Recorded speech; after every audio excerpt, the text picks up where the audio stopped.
Olá, meu nome é Marlon Ricardo, eu sou advogado criminalista e professor de direito penal e eu vou responder uma pergunta.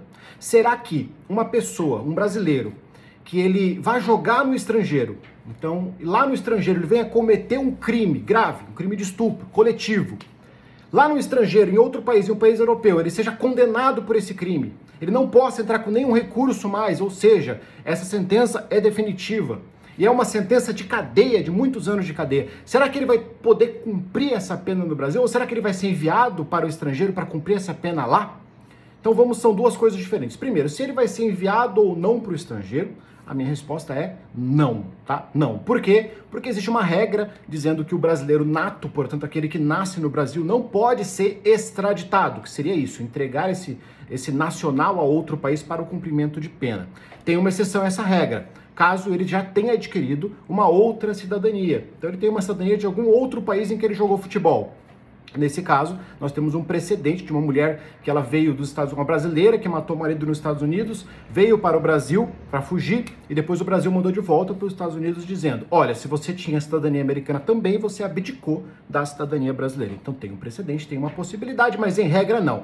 Tá, mas e a pena de lá? Se o Brasil tem um acordo com a Itália de cooperação internacional, ele pode cumprir essa pena no Brasil? Eu entendo que não. Alguns estão dizendo que sim, por causa do artigo 100 da Lei do Migrante, porém eu entendo que o artigo 100 da Lei do Migrante, ele vai dizer que tem essa possibilidade de cumprimento de pena. Então, um brasileiro que começa a cumprir a pena lá e tem essa pena transferida para cumprimento no Brasil. Por quê? Porque ele é brasileiro ou porque ele tem família no Brasil?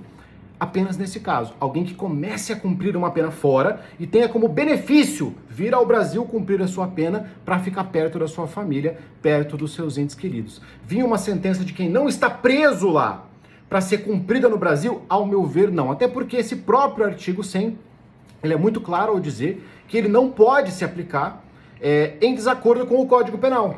E o nosso Código Penal, ele fala que sim, se por acaso você for condenado por um crime no estrangeiro, essa sentença ela pode ter validade no Brasil, porém essa validade é para algumas coisas. Por exemplo, a pessoa que foi estuprada pode pedir essa validação, essa homologação da sentença no Brasil para uma indenização, mas para ir para a cadeia, não. Então, ao meu ver, quem está nessas condições não pode ser preso no Brasil.